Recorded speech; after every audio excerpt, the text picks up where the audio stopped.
Welcome to our channel. Simran అనగానే అందాల నటి, అభిమానుల ఆరాధ్య దైవమని గుర్తొస్తుంది కదూ. హీరోయిన్ గా ఒకప్పుడు ఒక ఊపు ఊపేసి తన అందం, అభినయంతో కుర్రకారుకు మత్తెక్కించింది సిమ్రాన్. తెలుగు సినీ ఇండస్ట్రీలో 1999 నుంచి 2004 వరకు అగ్ర కథానాయికగా కొనసాగింది. సిమ్రాన్ అసలు పేరు రుషి బాలా నావెల్. 1976 ఏప్రిల్ 4న ముంబైలో అశోక్ నావెల్, శారదా నావెల్ దంపతులకు జన్మించింది. అలాగే ఆమెకు 2 చెల్లెలు, ఒక సోదరుడు ఉన్నారు. వీరిది పంజాబీ కుటుంబం. బీకాం పూర్తి చేసిన సిమ్రాన్ తనకి మోడలింగ్ పై ఉన్న ఆసక్తితో ఇంట్లోని వారిని ఒప్పించి మోడలింగ్ రంగంలోకి అడుగుపెట్టింది. ఆ తర్వాత 1995లో సనమ్ హార్జాయ్ అనే హిందీ చిత్రం ద్వారా బాలీవుడ్ కి పరిచయమైంది. కానీ ఆ సినిమా బాక్స్ ఆఫీస్ వద్ద ఘోర పరాజయాన్ని చవిచూడటంతో కొన్ని రోజుల పాటు అవకాశాలు లేక దూరదర్శన్లో ప్రసారమయ్యే super hit Muqabla Shah షోకు anchor గా పనిచేసింది.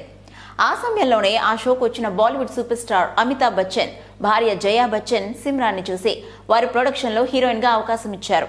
అలా మళ్లీ సినిమాల్లో నటించడం మొదలుపెట్టినప్పటికీ పెద్దగా గుర్తింపు మాత్రం రాలేదు. అనంతరం దక్షిణాదిలో ఎంట్రీ ఇచ్చి కన్నడ, తమిళ, తెలుగు చిత్రాల్లో నటించారు. సుమన్ హీరోగా వచ్చిన అబ్బాయి గారి పెళ్లి చిత్రంతో ఆమె టాలీవుడ్ లోకి అడుగుపెట్టింది. టాలీవుడ్ స్టార్ హీరోలైన megastar Chiranjeevi, Nandamuri Balakrishna, king Nagarjuna, victory వెంకటేష్లకు జోడీగా అనేక చిత్రాల్లో చేసింది. ఆటో డ్రైవర్, సమరసింహారెడ్డి, నరసింహనాయుడు, అన్నయ్య, కలసుందంరా, నువ్వొస్తావని వంటి బ్లాక్ బస్టర్ చిత్రాల్లో తన నటనతో స్టార్ హీరోయిన్ గా మారిపోయింది. తమిళ చిత్ర పరిశ్రమలో లేడీ సూపర్ స్టార్ అని పేరు తెచ్చుకుంది. దక్షిణాదిలో సిమ్రాన్ దాదాపు 93 సినిమాల్లో యాక్ట్ చేసింది.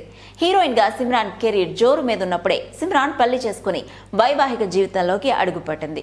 ఆమె తన చిన్ననాటి మిత్రుడు దీపక్ బగ్గాను 2003 డిసెంబర్లో పెళ్లాడింది. వీరికి ఆదిప్, ఆదిత్య అనే 2 పిల్లలున్నారు.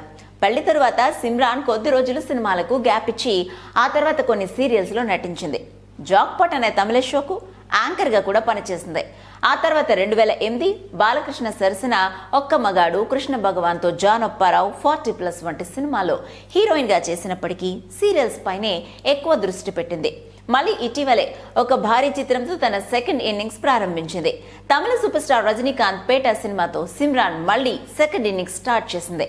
ఈ సినిమాలో తన నటనతో ప్రేక్షకులను ఆకట్టుకుంది సిమ్రాన్. ప్రస్తుతం తన సహనటి త్రిషతో కలిసి సిమ్రాన్ నటిస్తోంది. ఈ సినిమాకు సుమన్ దర్శకత్వం వహిస్తున్నాడు. దాదాపు దశాబ్ద కాలం పాటు దక్షిణాదిని షేక్ చేసిన ఈ పంజాబీ ముద్దుగుమ్మ మోడ్రన్ లుక్ తో ఎలాంటి పాత్రలో అయినా ఇట్టే ఒదిగిపోయి తన పాత్రకి ప్రాణం పోసేదే. అయితే సెకండ్ ఇన్నింగ్స్ స్టార్ట్ చేసిన సిమ్రాన్ మళ్ళీ సక్సెస్ కావాలని మనం కోరుకుందాం. సెకండ్ ఇన్నింగ్స్ లో వచ్చినప్పటికీ హీరోయిన్ గా కొనసాగడం అయితే జరగదు కదా. ఏ వదిన పాత్రలోనో, అక్క పాత్రలోనో, లేదా అమ్మగానో, కొన్ని స్పెషల్ ఎంట్రీస్ తోనో సిమ్రాన్ ఆకట్టుకోవాలి జనాలని. చూద్దాం మరి ఈ అమ్మడి సినీ జీవితం ఇంకెంత కాలం కొనసాగుతుందో. మరిన్ని ఇంట్రెస్టింగ్ అప్డేట్స్ కోసం చూస్తూనే ఉన్నది